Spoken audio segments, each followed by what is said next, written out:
Hi, welcome to Wetpixel Live. My name's Adam Hanlon. I'm the editor of Wetpixel, and we'd like to thank Inon, or Inon if you're based in the US, for sponsoring this episode. Obviously, a well-known manufacturer of strobes and accessories, and we're very happy and very pleased that they've chosen to support this episode. Thank you very much. I'd like to introduce my fellow presenter, Alex Mustard. Hi, Alex. Hi, Adam. Nice to see you. Nice to see you too. The UK is currently engulfed in a bit of a storm, so it's blowing a bit up here. So hence, I've got all my clothes on. I'm not sure if it's the same for Alex, but what we thought we'd like to talk about today is we'd like to basically ask a question, as I always do, is why should underwater photographers consider attending a workshop, an underwater photography workshop? So obviously, Alex, you're heavily involved in running workshops. Why should they? Yeah, well, I was going to start actually by saying cards on the table. I run workshops, and therefore You're going to find me as someone who's naturally enthusiastic about people joining workshops. Yep. But I think before that, actually, I think it's important to be clear that the word workshop doesn't really have a strict definition in the underwater photography world. You and I use it in exactly the same way, but I'm very aware that other people don't. So we consider a workshop trip as a teaching-focused group trip for underwater photographers, where there's teaching content every day, and the diving is organized, entirely around underwater photography, but also achieving the goals set out in the teaching. Whereas, workshops can be used more loosely by some photographers to mean a group trip of underwater photographers where there'll almost be no teaching at all. And I think, so part of it is that there's a little bit of buyer beware in that is, there's not an industry recognized standard on what a workshop can be called. And I think that's something just to be aware of. I don't think necessarily that the people who are running workshops without much teaching in necessarily consider that they're trying to pull a fast one. They just use the word workshop to mean, a group of underwater photographers going and doing something together. Whereas we tend to divide them into workshops, which are very much teaching trips, which is the majority of my trips are, and then photography trips or led trips or group trips, which are getting a gang of photographers together, going off and shooting something. There'll be loads of photography chat, but there won't actually be any formal teaching. And I know a lot of people will refer to that type of trip as a workshop too, whereas I know you and I don't.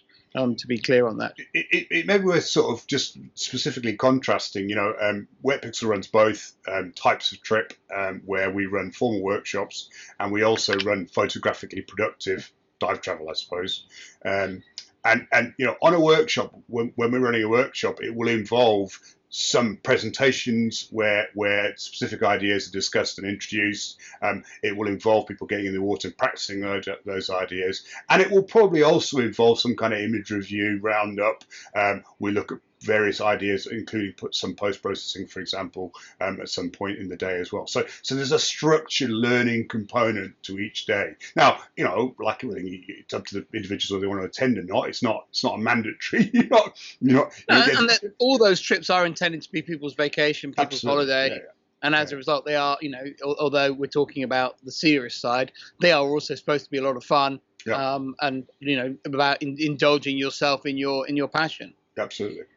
But by contrast, when Wetpixel runs a photographically productive dive travel trip, there's a dive pro who will accompany the trip. They're approachable. They will talk about issues. They will try and deal with camera issues, so on and so forth. But that whole element of kind of a formal learning process where you'll sit down and attend some kind of presentation or lecture is not present, and that's really the difference. And people can certainly, we do discuss photography on those trips at length, but it's not a formal process. And I think that's quite an important thing to mention. And it kind of brings us neatly on to also what we're doing here with Wetpixel Live. It's quite Wetpixel Live. Our discussions here on Wetpixel Live very much involve Alex and I having a chat about things that we find interesting. I see it very much as Wetpixel Live is kind of like a discussion on the Wetpixel forums, but just down in the pub.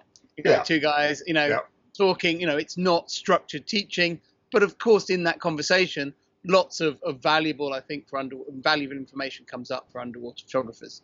And certainly when you ask, good questions, I certainly have never held anything back in terms of what we talk about here. So, but it's not, we don't tend to set out planning to teach. We don't structure it like we teach an online class. I'm actually teaching online classes at the moment, and they're very different from this. It's based around a presentation with a structure that's been thought out to most clearly present the information with visual aids all the way through, with phrases that people can take away and hopefully help them remember those key points, and the chance to have an interactive aspect to it, where people are popping up and asking questions. And you've seen them as well. I'm doing them on the Photography Experts platform.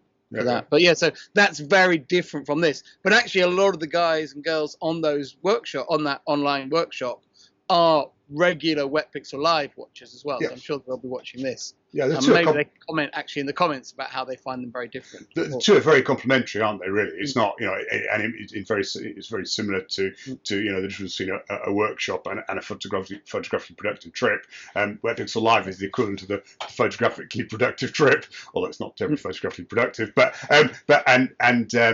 And obviously the the tutorials on Photo Expert, and I run them occasionally 1-to-1 as well. As do you, I think. So these are very different ideas, and I think there have been quite a lot of comments about people asking for specific information about, for example, strobe positioning or whatever on Wetpixel Live, and our thought really is that this is not really the venue for that. If it comes up, it comes up, but this is just a chat between friends, and certainly there are other venues where those types of discussions are more relevant.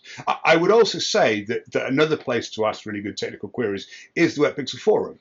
And the Wetpixel forum itself, frequently people just want specific, and the great advantage of the Wetpixel forum is you don't just get Alex and my ideas, you get a bunch of different people's ideas, and that's a really good place to go as well. Obviously, it's not an interactive like a discussion, but it is. It's just a written discussion as opposed to a verbal one. So it works really well.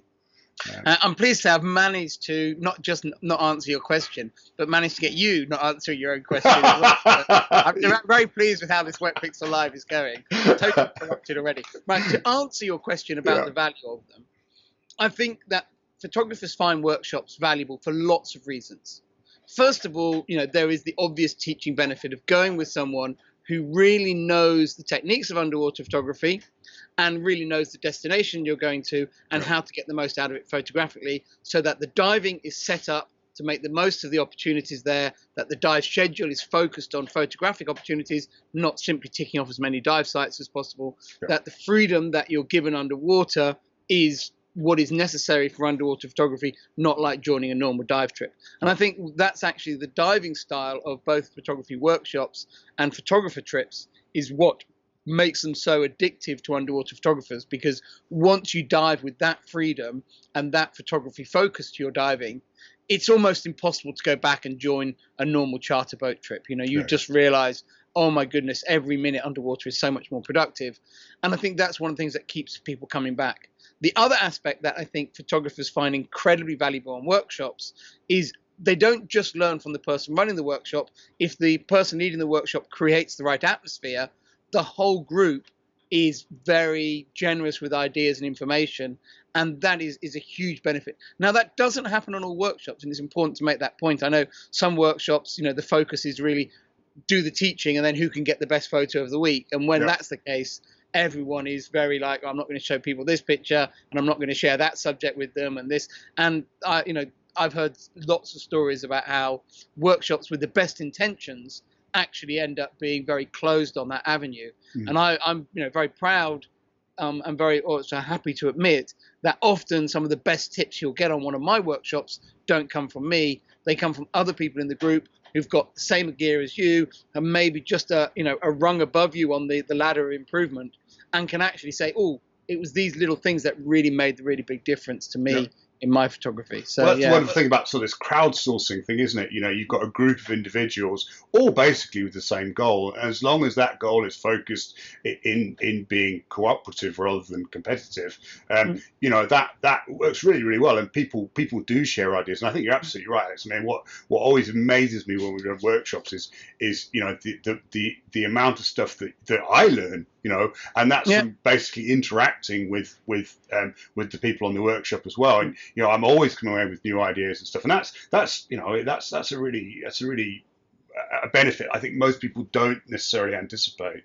Absolutely, and you know, I for example, normally at this time of year, I go to the Cayman Islands and I run my Cayman workshop, and I've been running that workshop. I must have done close to 30 of them now. And it's based around the same course. But that course has evolved so much down the years, partly as my knowledge has grown, or as my knowledge has grown, but that's grown partly from my own experience, but also from the questions people have asked during the courses, the advice they've given each other. And I said, oh, that really works for people. That's going in the workshop. And so, yeah, it's really, it's a learning process for everyone, even the people teaching them. Yeah, definitely. Sorry, you're going to say? I think going back to, you know, why should you do it? Well, I think one of the things that people sometimes do as underwater photographers is they do tend to fall into this. It's not a trap, but and we're all different. But you know, they'll go on holiday somewhere, take a camera, and take pictures underwater, and there's absolutely nothing wrong with that. You know, that's great. But at some point, people sometimes become frustrated with the results they're getting, and at that point, I think that's really the point where you really need to be looking into. Well, two levels. First of all, obviously some training to try and deal with some of the issues you maybe anticipate that you haven't had the opportunity to bounce off someone that knows a bit more about it than you do. And the second thing is obviously that you start wanting to be traveling and it being in a more photographically productive trip where the goal is to take pictures rather than, as you mentioned before, Alex, to see as many reefs as possible in 2 weeks or however long your holiday is. And you know, I think that's so. Why should people do it? Well, they should do it when they find that their existing knowledge and skills are starting to become limited, and that they want to get better pictures. I think that's it's starting to become a source of interest or frustration for them, I suppose. And yeah, I also think one of the best things that can really improve you as a photographer is having to explain your techniques to other people. So actually, what I find is a lot of the keener photographers who come on my you know, very accomplished photographers who come on my workshops, actually the fact that they kind of find themselves helping other photographers and explaining how they got a shot, you know, during a discussion on a liveaboard or in a resort is actually, you know, really, really valuable to their photography because it really cements that knowledge into their head, which if they'd just been traveling on their own, they never have had those conversations, never have had that opportunity. And I think that really helps people. And, you know, the quality of work that comes out of workshops, because workshops are planned about going to the best destinations with the best operators at the peak time of year, and then having a boat dedicated to the imagery rather than, you know, traveling the area. You know, it's huge. And, you know, I think over about the last 10, 15 years, I think I've had, you know, close to 200 pictures win in international underwater photography competitions that were taken on my workshops, not by me, but by people on them. Yeah. And those people still come on the workshops, not because they necessarily need to learn those basic skills, but they know how valuable that diving is for them to be able to get those special shots. I think the final thing that, for me, people really get out of workshops is they're a lot of fun because you have this group of people coming together. The sort of people that sign up for workshops tend to be quite social. They're not big heads. You know, some photographers are well known for having, you know, egos heavy enough to sink a boat. Whereas the sort of people that come on a workshop are happy to park their ego and say, yes, I know what I'm doing, but I'm willing to come on a workshop that's being led. And therefore you tend to get really nice, genuine people on them. And people have a lot of fun.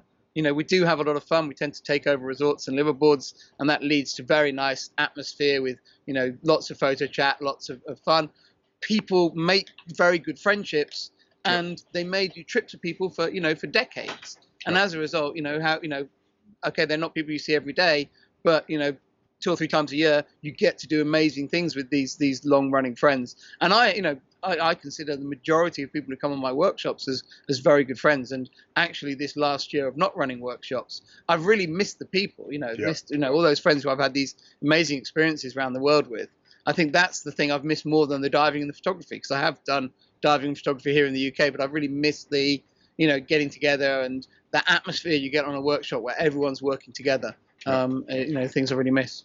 Yeah. So I think that's it's certainly the social side of it shouldn't be underestimated, and again, a well-run workshop will really bring that to the fore as well. I think that's you hear stories about workshops sometimes that haven't worked particularly well from a social perspective, but certainly, our workshops are always great fun, and people come away and have had a good time and also learned a bunch of new stuff, which is good news.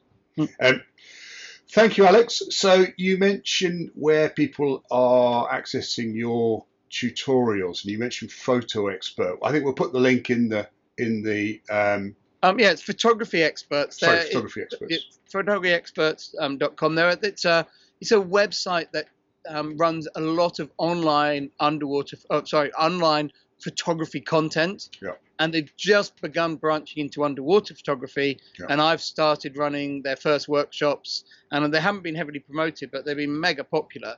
And I've already got 3 groups. I've got 2 running in parallel, and a third group is scheduled for next month, and there's waiting lists for me to run multiple more.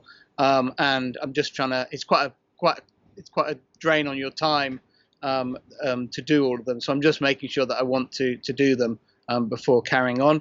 But yeah, that's one thing. And then the workshops that I run around the world, I have a newsletter on my website that you can sign up for, and the workshops are announced through that newsletter.